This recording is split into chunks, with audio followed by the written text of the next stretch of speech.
একটা কথা আপনারা বুঝে নেন, পিআর পদ্ধতিটা আসলে কি, তাই না? মনে করেন যখন নির্বাচন হবে, কোনো অংশ পাইলো, কোনো একটা দল পাইলো 20%, কোনো একটা দল পাইলো 30%, আবার কোনো একটা দল পাইলো ভোট 15%, কত হয়? 65%। আর একটা দল 35% পাইলো, তাহলে কি একজন পাইছে 20%, একজন পাইছে 30%, একজন পাইছে 15%, আর একজন পাইছে 35%। যে 35% পাইছে সে সংসদ সদস্য হবে, বেশি, তাই না? আচ্ছা, 100%-এর মধ্যে যদি 35% কেউ পেয়ে থাকে তাহলে সে সংসদ সদস্য। আর যে বাকি 65%, মানে শতকরা 65 জন লোক ভোট দেয় নাই তারে, অন্যান্য দলের ভোট দিচ্ছে, তাহলে তারা কি ঘোড়ার কেষ্ট রায়? এই বিষয়টা বোঝেন। তাহলে শতকরা 65 জন তো এই এরে চায় নাই, এরে চাইছে কয়জন? শতকরা 35 জন। তাহলে পিআর সিস্টেমটা কি? পিআর সিস্টেম হচ্ছে ওইটাই যে এই যে যারা ভোটগুলো কম কম পাইছে এদের অ্যাভারেজ ভোটগুলো একত্র করে তারপরে একটা পজিশনে নিয়ে তাদেরকেও কিছু দায়িত্ব দেওয়া হবে, এমপিদের দেওয়া হবে, সংসদের তাদের একটা যাওয়ার একটা প্রসেসিং করবে, সংসদে তাদেরও সদস্য থাকবে। এই বিষয়টা আমি তুলে ধরলাম আপনাদের সামনে। এছাড়া আরও একটা বিষয় আপনাদের সামনে তুলে না ধরলেই নয়, সেটা হচ্ছে আমি বিভিন্ন নিউজ থেকে নিউজের হেডলাইনগুলো আপনাদের সামনে তুলে ধরছি। বিএনপি থেকে জামাত এগিয়ে আছে, এটা আমার কথা নয়, আমি বিভিন্ন যে চ্যানেল আছে চ্যানেলের হেডলাইনগুলো বলছি।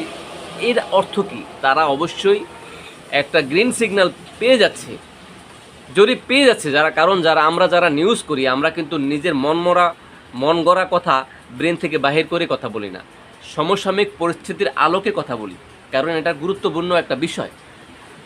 এগিয়ে আছে। তারপর দেখেন জামাতের সমর্থন বেড়েছে 1000 গুণ, জনগণের কাছে ধরাশয়ী বিএনপি। বুঝতে পারছেন বিষয়টা? জামাতের কাছে ধরাশয়ী বিএনপি, জামাতের সমর্থন অনেক বেড়েছে এবং যেখানে যান গিজ গিজ গিজ গিজ করছে জামাত। এ কথাটা চরম সত্য কথা। সুতরাং এই কথাটা মেনে নিতে হবে, জামাতের সমর্থন কেন তাদের, কারণ তারা এমন ভালোবাসা দিয়েছে জনগণকে যে ভালোবাসায় মানুষ শিখত। আর এজন্যই আজ জনগণের মাঝে জামাতেরকে নিয়ে একটা আনন্দ প্রহর তারা কাটতেছে।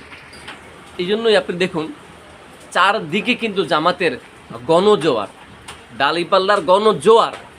এবার যে ক্ষমতায় যাবে জামাত, এটা নিঃসন্দেহে বলতে পারেন। আমাদের কাছে তো কোনো গায়েবই আসে না, কিন্তু এতটুকু আমরা রিসার্চ করে দেখে শুনে একটা নিউজ কভার করি, ফুট করে একটা ব্রেনে একটা কথা আসলো আর সেটা বললাম, এটা একটা চ্যানেলের জন্য আসলে শোভা পায় না। কারণ আমরা তো রং তামাশার কমেডিয়ান কোনো কিছু করি না, তাই না? তো বাস্তব কথাগুলো এটা ধরতে হবে, বিশ্বাস করতে হবে, হৃদয়ে আঁকড়ে ধরতে হবে। কারণ সৎ গুণাবলী সম্পন্ন মানুষ দিয়ে আসলে রাষ্ট্র পরিচালনা করলে সে রাষ্ট্রে চাঁদাবাজ থাকবে না, দুর্নীতিবাজ থাকবে না, ধান্দাবাজ থাকবে না, টেম্পো স্ট্যান্ড দখলদারি পাবে না, তারপরে ভূমিদস্যু পাবেন না। এটা বাস্তব কথা দাদা, এ কথাটা স্বীকার করতে হবে আপনাকে। এই জন্যই তো জামাত এখন বিএনপিকে পিছিয়ে ফেলে এগিয়ে আছে।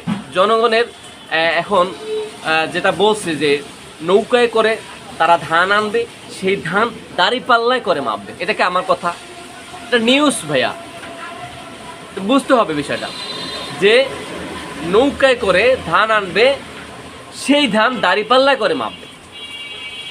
বিষয়টা ক্লিয়ার? কারণ এখন যেখানেই যাবেন সেখানে এই একটা গণজোয়ার, সাধারণ মানুষ থেকে শুরু করে বিভিন্ন মানুষ থেকে শুরু করে এভাবে তাদের মনের মধ্যে জাগ্রত হয়েছে। এটা কানেকশন আল্লাহ সুবহানাহু ওয়া তাআলা তৈরি করে দিয়েছে, এই কথাটা চিরসত্য। এবং বিএনপি কিন্তু এখন মাইনকা চিপা পড়ে গেছে। কেন মাইনকা চিপায় পড়ে গেছে?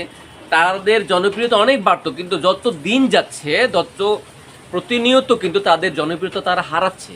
এর হারানটা কারণটা কি? মূলত এর হারানটা কারণ এই একটাই, যে তারা 5ই আগস্টের পর থেকে যে কর্মকাণ্ড করেছে, তা আমার কথা নয় দাদা। আরে আমার মুখ বন্ধ করে রাখলাম, কিন্তু আরও তো পাবলিক আছে, আরও তো বিভিন্ন চ্যানেল আছে, তারা তারা বসে যে চাঁদাবাজি, গুম, হত্যা, রাজধানী, ধর্ষণ বিভিন্ন সাথে, এবং একজন আরেকজনকে, এক দলের লোক আরেকজন দলকে গুলি করে মেরে ফেলছে। এটা কি? এটা হচ্ছে সৎ শাসন। এই সমস্ত কর্মকাণ্ডের জন্য আসলে তারা এখন মানুষের কাছে হাস্যকর হয়ে যাচ্ছে এবং মানুষের হৃদয়ে কষ্ট ধারণ করছে। কারণ কষ্ট এমন একটা জিনিস যেটা আল্লাহর আরশ পর্যন্ত কেঁপে যায়। আবার দেখেন কূটনীতিবিদরা, তারা কিন্তু ধরে নিয়েছে যে এখন জামাত ক্ষমতা যাবে। এই জন্য দেখেন সিরিয়াল দিয়ে কিন্তু জামাতের কাছে এখন তারা সাক্ষাৎ করছে, সৌজন্য সাক্ষাৎ এবং বিভিন্ন রকম প্রশ্ন করছে। ধন্যবাদ প্রিয় ভিউয়ার্স, আপনারা আমার সাথে থাকবেন। সাথে থাকতে থাকতে ভালো লাগবে, আর ভালো লাগা থেকেই ভালোবাসা সৃষ্টি হয়ে যাবে। ধন্যবাদ।